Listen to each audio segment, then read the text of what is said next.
A karmic retribution for taking a life.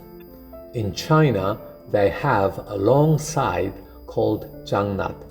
Every time you swing it, you can cut an armful of grass.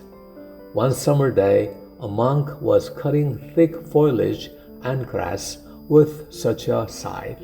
On hearing the noise, a viper lifted up its head and was instantly decapitated. The monk felt a chill go down his spine, but it was too late. He recited Buddha's name and invoked the prayers for the dead snake. It is said that an animal that is killed by a human can easily receive a human body because the animal imprints the person who killed it at the last moment. It is reborn in the form of a human. 20 years later, the monk felt one day that his mind was unusually disturbed, so he meditated on it. He found that someone was coming to reclaim a debt. The viper that had died 20 years ago was coming to exact his revenge. A 19-year-old man then came to ask the monk to be his teacher. The monk wanted to refuse, but he agreed so that he could clear the karmic debt in that life. Since they had only one room, they slept next to each other. The monk found out that for some time the young man had been sleeping with a knife at his waist, and that his eyes were becoming bloodshot. The young man was changing without even realizing it. The monk made a dummy out of straw and hid it. Every time the young man went to sleep, the monk laid the straw dummy where he was supposed to sleep, next to the young man, and covered it with a blanket. The monk then continued his meditation at the other end of the room. A few days after he had begun putting out the dummy, the young man suddenly woke up with his eyes half opened, still intoxicated with the sleep.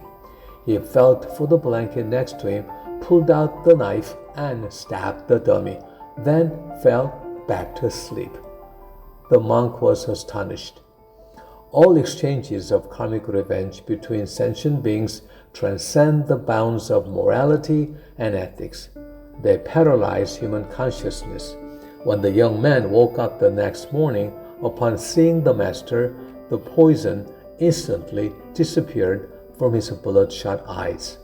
Karma that has been intentionally accumulated will cause unintentional karmic retribution, and the karma that has been unintentionally accumulated will cause an unintentional karmic retribution.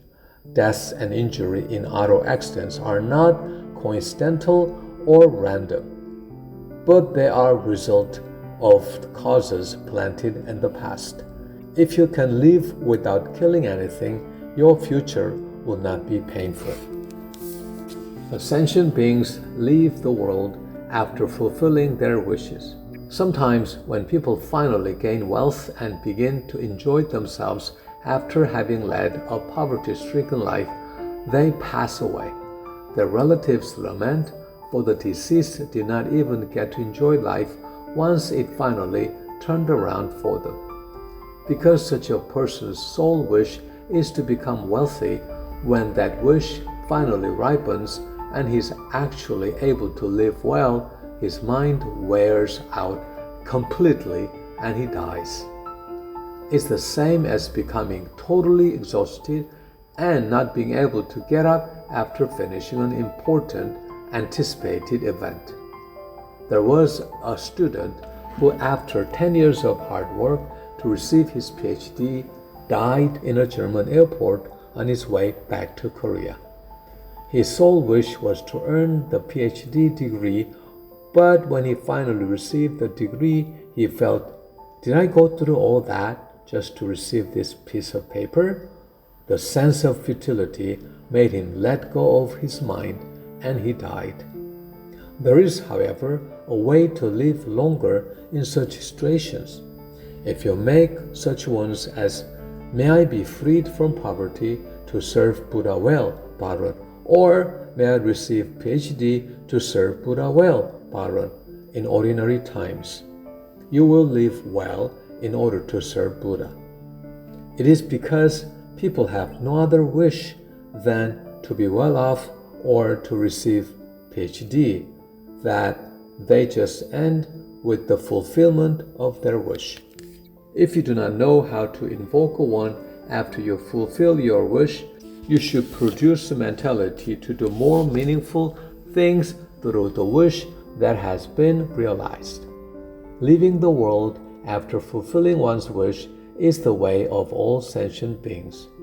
One who leaves the world after having served Buddha well is fortunate.